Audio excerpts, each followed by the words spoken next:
प्रारूप समिति में 7 सदस्य थे।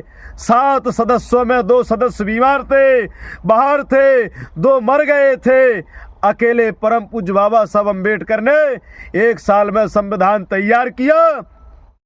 साथियों, जय भीम। आज संविधान दिवस पर हृदय से परम पूज्य बाबा साहब अम्बेडकर को श्रद्धांजलि और सभी देशवासियों को संविधान दिवस की हार्दिक बधाई। साथियों, आज 26 नवंबर 2025 को हम संविधान दिवस बड़े हर्ष और उल्लास के साथ मना रहे हैं, लेकिन मुझे दुख इस बात का है कि जो आज 26 नवंबर 2025 को देश में जो समाज में जो खाई उत्पन्न करने का काम किया जा रहा है, ये कहीं ना कहीं देश के लिए घातक है, समाज के लिए घातक है। इस संविधान दिवस से पहले हमने ये कभी भी नहीं सुना था, कहीं पर ये भ्रम नहीं सुना था कि परम पूज्य बाबा साहब अम्बेडकर का कोई अपमान कर रहा है।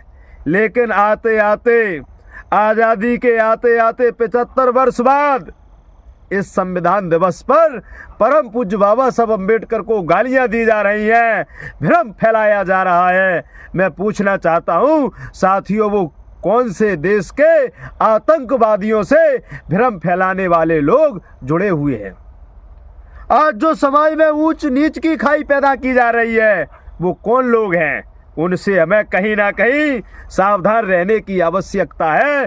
अन्यथा जिस प्रकार ये देश जातियों में, धर्मों में और क्षेत्रवाद में बटा हुआ था, तो कई बार गुलाम हुआ है, कई बार। दोस्तों, आज मैं संविधान दिवस के शुभ अवसर पर कहना चाहता हूं, हम सब देशवासियों को संकल्प लेना चाहिए और एक तरफ होकर के जो सपना परम पूज्य बाबा साहब अम्बेडकर ने देखा था, एक विशाल भारत बनाने का, और प्रस्तावना में लिखा था हम भारत के लोग भारत को एक संपूर्ण प्रभुत्व संपन्न गणराज्य बनाने की कल्पना करते हैं, वो कल्पना साकार करने के लिए हमें ऊंच नीच की खाई को पाटने की आवश्यकता है। साथियों, यदि आज भी परम पूज्य बाबा साहब अम्बेडकर के प्रति जातियों में भेद और विभेद रहा, तो वो दिन दूर नहीं होंगे जिस दिन हम गुलाम होते होते गुलाम हो जाएंगे, आजाद रहते रहते गुलाम हो जाएंगे। क्योंकि साथियों, जब हम जातियों में बटे रहे, धर्म में, क्षेत्रवाद में बटे रहे, तब हमें गुलाम होना पड़ा। लेकिन परम पूज्य बाबा साहब अम्बेडकर देश में ऐसे इकलौते महापुरुष हैं जिन्होंने सर्वधर्म को सजोते हुए भारतीय संविधान देने का काम किया। हमने और आपने सबने पढ़ा है, प्रारूप समिति में 7 सदस्य थे। 7 सदस्यों में 2 सदस्य बीमार थे, बाहर थे, 2 मर गए थे। अकेले परम पूज्य बाबा साहब अम्बेडकर ने 1 साल में संविधान तैयार किया और संविधान सभा को सौंप दिया। और सौंपते वक्त कहा था परम पूज्य बाबा साहब अम्बेडकर ने कि यह संविधान कितना क्यों ना अच्छा हो, यदि इस संविधान को लागू करने वाले, इस संविधान को चलाने वाले हाथ अच्छे नहीं हैं, तो यह संविधान अच्छा स्थापित नहीं होगा। लेकिन आज संविधान के प्रति, परम पूज्य बाबा साहब अम्बेडकर के प्रति दिन प्रतिदिन भ्रम फैलाया जा रहा है। मैं कहना चाहता हूं, बार बार भ्रम फैलाया गया।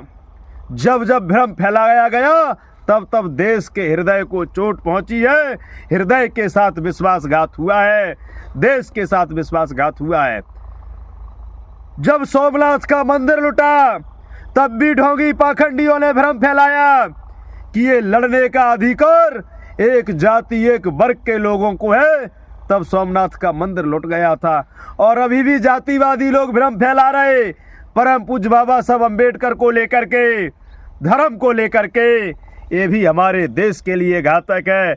मैं कहना चाहता हूँ सर्व समाज के लोगों से, सब देशवासियों से, हमें ना भ्रम फैलाने की ज़रूरत है, ना भ्रम में फंसने की ज़रूरत है।